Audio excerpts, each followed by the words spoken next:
My first video is taking place in Crown Hill Cemetery. What we're looking at right now is the side of the Gothic chapel. In this area in 1864, this was just a little hill. And this is where the dedication took place on June 1st in 1864. According to a couple sources, according to landmass acreage, Crown Hill is either the 5th or the 6th largest cemetery in the United States. It is listed as the largest cemetery in the state of Indiana.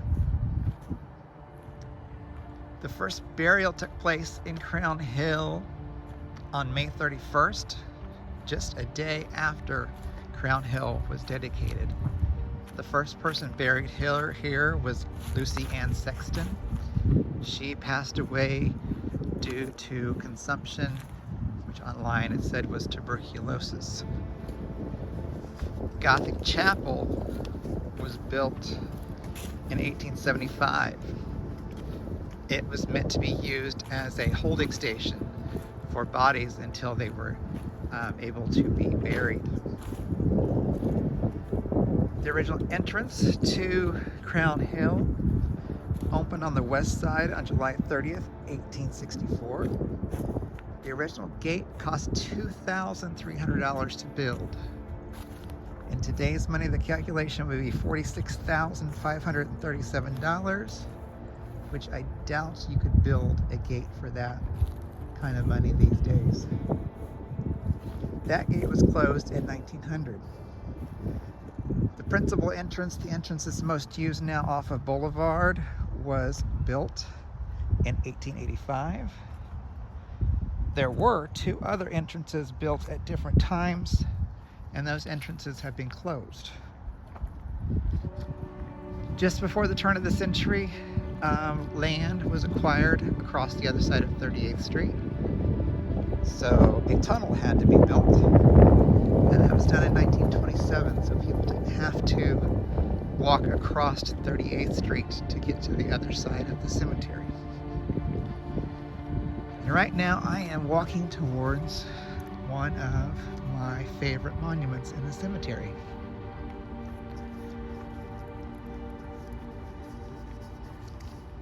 This monument is for Albertina Allen Forrest. Albertina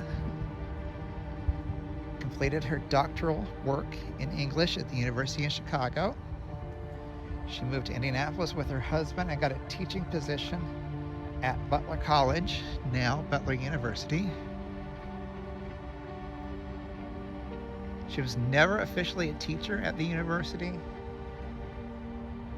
but she did get summer courses in philosophy, reorganized the girls' dormitory, becoming an enthusiastic supporter, and sadly, she passed away of a cerebral hemorrhage just a few days shy of her 32nd birthday while her and her husband Jacob were in Sebring, Florida.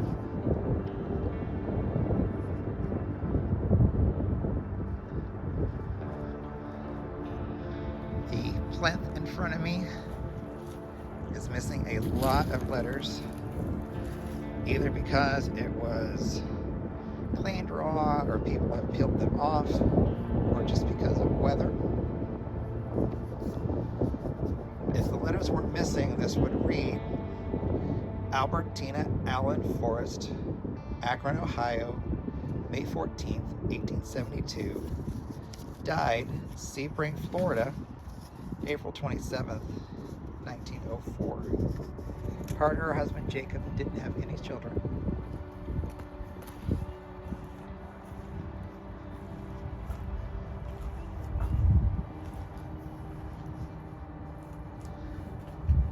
The bronze figure was created by Rudolf Schwartz.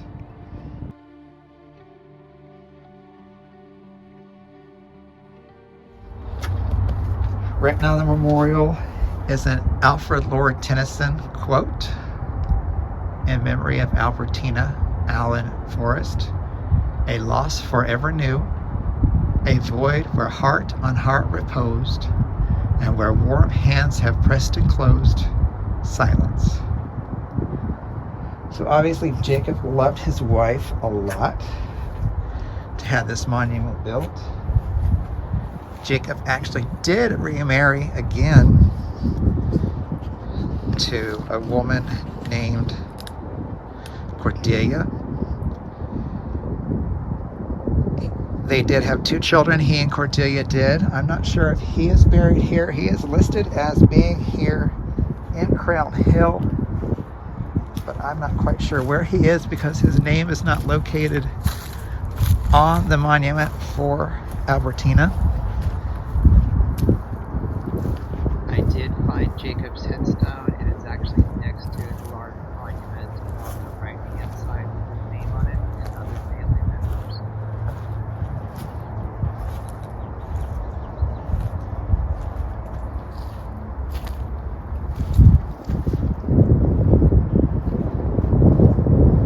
The statue is listed at the Smithsonian Institute.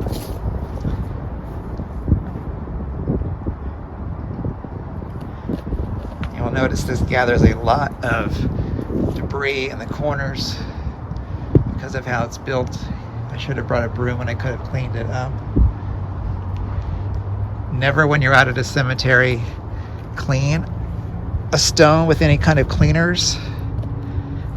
There are only a few that are really good to use on stone. You can actually mess things up a lot if you use the wrong thing, the wrong cleaner, the wrong tools. Marble will actually do something called sugaring, and it will actually crumble if it's cleaned wrong, and you can ruin it or completely lose the stone.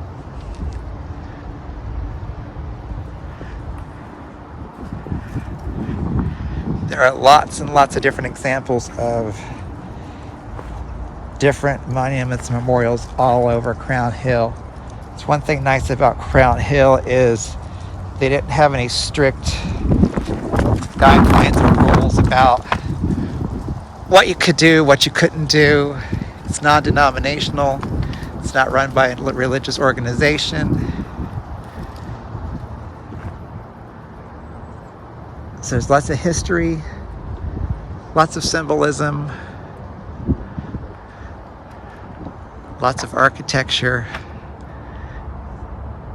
and lots of art in this cemetery and other cemeteries.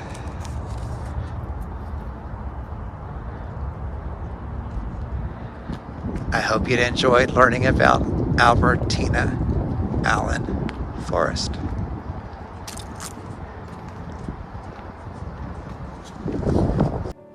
At the end here, I do have various books about Crown Hill. This first one was actually a print-on-demand book that I found online. The original publication of this was 1896. It shows the original officers from 1863 through 1896. It also shows who owned the plots in Crown Hill at that time.